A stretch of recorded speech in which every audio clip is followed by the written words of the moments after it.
اگر ہم یہ سوچنے کی کوشش کریں کہ بھئی یہ جو کچھ ہو رہا ہے اس کے ذمہ دار کون ہیں، تو میں سب سے پہلا ذمہ دار ٹھہراؤں گا والدین کو۔ ہم اور آپ ذمہ دار ہیں اپنے بچوں کے لیے، اپنی بچیوں کے لیے۔ آج جو کچھ ہو رہا ہے وہ نتیجہ ہے جو نظر آ رہا ہے۔ یہ نہیں ہو سکتا کہ آپ کسی کھیت میں ببول بوئیں اور آپ کانٹے کے سوا آم کا پھل آپ کو ملے، یہ نہیں ہو سکتا۔ آپ جو بوئیں گے وہی کاٹیں گے۔ یاد رکھیے، بچپن سے لے کر 13-14 سال تک کوئی بھی بچہ یا بچی اپنے ماں باپ کے کنٹرول میں ہوتا ہے۔ 15 سال تک یہ 15 سال گزر جاتے ہیں اور ہم انہیں اللہ کا تعارف نہیں کرا پاتے صحیح۔ یہ 15 سال گزر جاتے ہیں، ہم اللہ کے رسول کا صحیح تعارف نہیں کرا پاتے ہیں۔ یہ 15 سال گزر جاتے ہیں، ہم ان کو قرآن نہیں پڑھا پاتے ہیں، قرآن نہیں سمجھا پاتے ہیں۔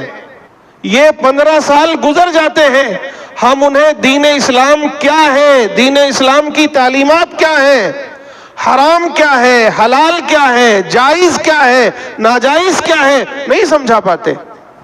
ہم یہ نہیں بتا پا رہے ہیں کہ کس سے شادی کرنا، کس سے نکاح کرنا جائز ہے، کس سے نکاح ہو سکتا ہے اور کس سے نہیں ہو سکتا، نہیں سمجھا پا رہے ہیں۔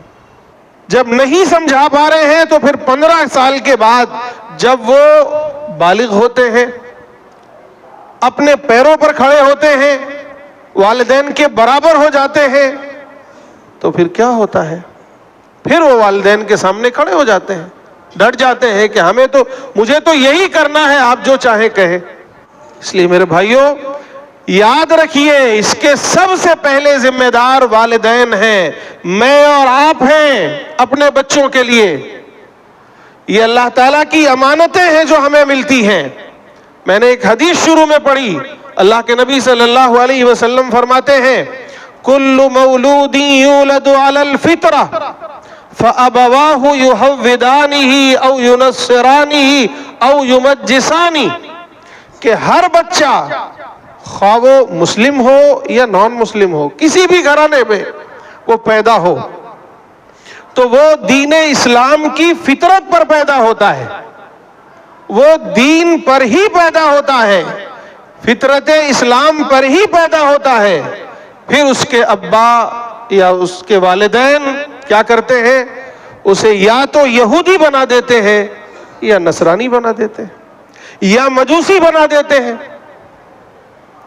آج جو بچہ ہمارے گھر میں پیدا ہوا ہے یا جو بچیاں ہمارے گھروں میں پیدا ہوئی ہیں، وہ تو بدرجے اولا اسلام پر ہیں، وہ تو پروان چڑھتے ہیں تو اللہ کا نام سنتے ہیں، وہ تو آگے بڑھتے ہیں تو رسول کا نام سنتے ہیں، دین کا نام سنتے ہیں، جائز ناجائز کا نام سنتے ہیں، وہ قرآن کا نام سنتے ہیں، وہ جنت دوزخ کے بارے میں جانتے ہیں۔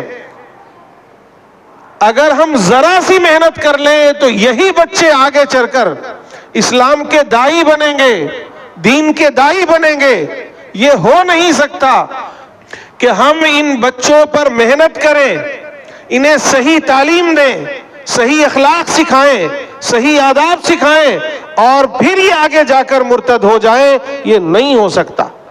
اگر آج یہ مرتد ہو رہے ہیں، اگر آج یہ بے دین ہو رہے ہیں، اگر آج یہ نشے کے شکار ہو رہے ہیں، اگر آج یہ ماں باپ کے نافرمان ہو رہے ہیں، یہ مجرم ہو رہے ہیں، چور اچکے بن رہے ہیں، تو اس میں سب سے بڑا ہاتھ والدین کا ہے، یاد رکھیے۔ اللہ کے رسول نے یہ بات فرمائی ہے کہ کوئی یہودی بنے تو اس میں ہاتھ اس کے ماں باپ کا ہے، کوئی عیسائی بنے تو اس میں اس کے ماں باپ کا ہاتھ ہے، کوئی مجوسی بنے تو اس کے ماں باپ کا اس میں ہاتھ ہے۔